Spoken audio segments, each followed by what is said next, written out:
Hi everybody, it's Friday morning again, and I hope you've had a fantastic week and are in for a tremendous weekend. We're going to finish today talking about Jehovah Mekadesh on the most awesome note. We've been talking about the God who sanctifies us, a God who has chosen us out of the world, a God who has set us apart for His purpose and His purpose alone. But today I want to talk about what it means for the world to understand this. You see, we as Christians, we believe that there is an enemy out there by the name of Satan, and he has all his cronies doing his will and trying to get back at the things that God has created. He knows he can't touch God. God's too big for him. So he thinks he'll try and nail God's creation and make life miserable for them. But we know that we have a God who is sanctified, a God who has sanctified us, and that we stand on very solid ground. And it would be really lovely for us just today to say to Satan and the world and the powers and all that we know that we can't see, but we know exist that stand against us, don't mess with God. Don't mess with what belongs to God, because you could lose, you could lose a lot. In the book of Daniel, there's a great story that illustrates this.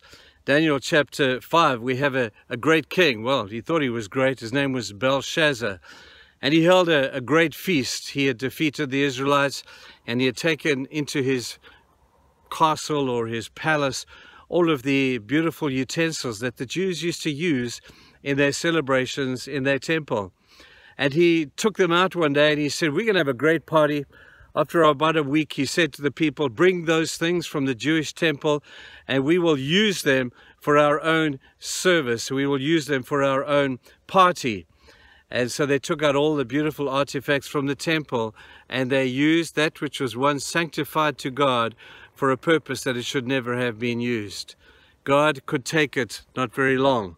And he watched as they used those beautiful things that they used so sanctified to him in the temple, and God's anger burned against him.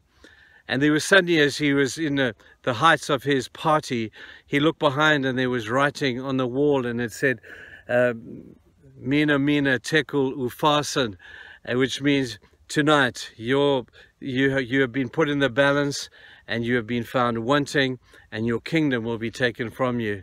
And Belshazzar thought, but surely not me. I live in this great fortified city and I'm fully protected. Surely there's not an army out there that could possibly take me. But God had the Medes and the Persians on the outside, and they came in through the watercourse underneath the wall. Would have made an incredible movie.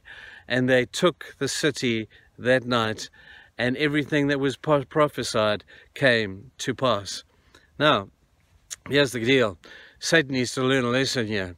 He needs to know you don't want to mess with that which is sanctified by God. And people, we are the ones who are sanctified by God. So this is a beautiful message to the world and all that will stand against us. Don't mess with us, because we are sanctified for the purpose of God, and there is nothing that can stand against us because of the wonder of the power of a sanctified, holy, uplifted, stand-alone God. And when we have God, and even if we have nothing else, we people are still in the majority.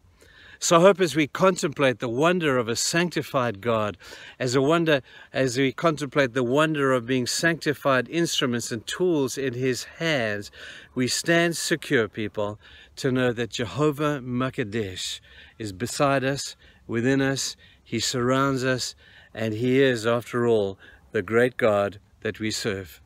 I hope that this will encourage you in light of some of the circumstances that maybe you're facing.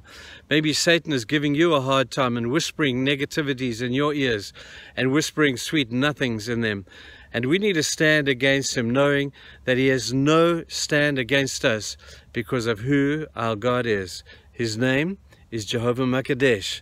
And I hope you experience him in all of that I've told you today over this course of this weekend and in the days to come. Guys, it's been a great name to study. Go back on a couple of these things and contemplate them again as I will. And I hope that they encourage you in your faith today. Have a great day. Cheers, guys. Bye.